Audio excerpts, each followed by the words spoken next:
Hello students, welcome to this class of Social Science Civics, Chapter 3, topic, Why do we need a parliament?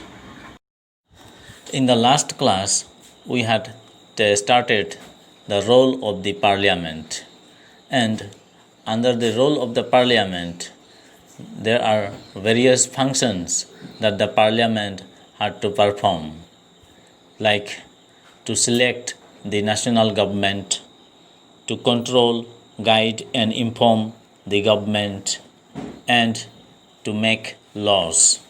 So today we shall take the first topic, that is to select the national government. The parliament in India consists of the president, the Rajya Sabha and the Lok Sabha. After the Lok Sabha elections, a list is prepared showing how many MPs belong to each political party. For a political party to form the government, they must have a majority of elected MPs. Since there are 543 elected plus 2 nominated members in Lok Sabha, to have a majority, a party should have at least half the number, that is 272 members or more. The opposition in parliament is formed by all the political parties that oppose the majority party or the coalition formed. The largest amongst these parties is called the opposition party. Let us try to understand with the help of the results of the 15th Lok Sabha election that was held in 2009.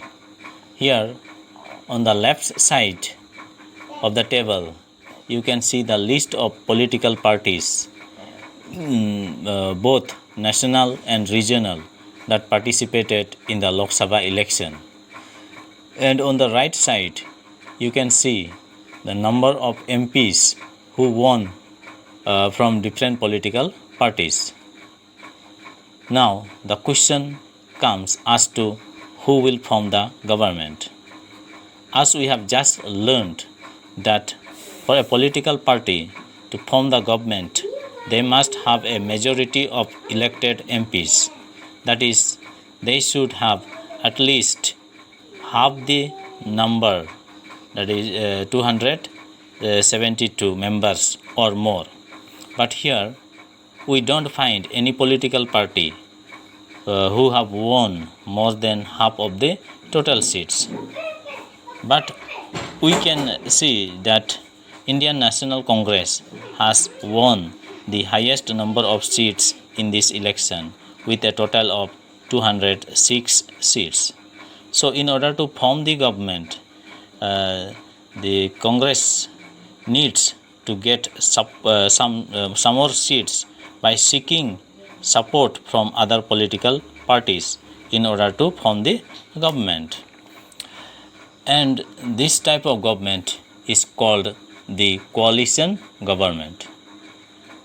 And the political party that won the second highest seat is the BJP with a total of 116 seats. So it will form the major opposition party with other political parties.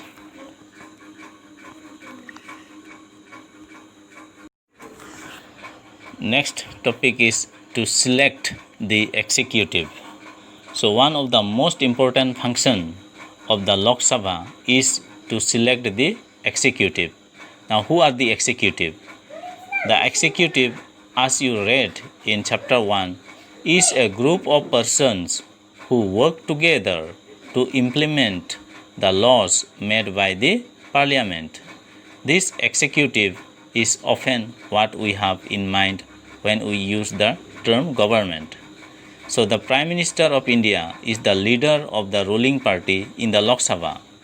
From the MPs who belong to her or his party, the Prime Minister select ministers to work with him to implement decisions.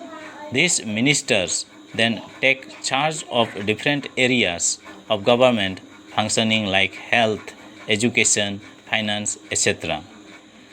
So, these ministers along with Prime Minister, they form the main executive of the government. The Rajya Sabha functions primarily as the representative of the states of India in the parliament. So from the term Rajya, we can understand that Rajya means state and Sabha means council. So this council they represent the state, not the people. The Rajya Sabha can also initiate legislation, and a bill is required to pass through the Rajya Sabha in order to become a law. So Rajya Sabha can also introduce a bill, and if any bill introduced in the Lok Sabha has to be sent to the Rajya Sabha, and only when more than half the members of the Rajya Sabha approve it, then only it can become a law. So it has very important functions. It therefore has an important role of reviewing and altering. That means it can make any changes that the bill that is sent to the Rajya Sabha, it can make some changes. The members of the Rajya Sabha are elected by the elected members of Legislative Assembly of various states. So the members of Rajya Sabha are indirectly elected by the people. So indirectly means we elect the MLAs. The MLAs elect the Rajya Sabha members. There are 233 elected members, and 12 members are nominated by the presidents from the field of those who have excelled in the field of art, science, culture, social work, etc. The next function of the parliament is to control, guide and inform the government. The parliament, while in session, begins with a question hour. The question hour is an important mechanism through which MPs can elicit information about the working of the government. This is a very important way through which the parliament controls the executive. By asking questions, the government is also alerted to its shortcomings and also comes to know the opinion of the people through their representatives in the parliament, that is the MPs. Asking questions of the government is a crucial task for every MP. The opposition parties play a critical role in the healthy functioning of a democracy. They highlight drawbacks in various policies and programs of the government and mobilize popular support for their own policies. So the government gets valuable feedback and is kept on its toes by the questions asked by the MPs. In addition, in all matters dealing with finances, the parliament's approval is crucial for the government.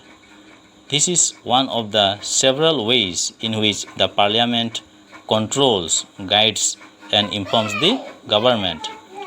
The MPs, as representatives of the people, have a central role in controlling, guiding and informing parliament, and this is a key aspect of the functioning of Indian democracy.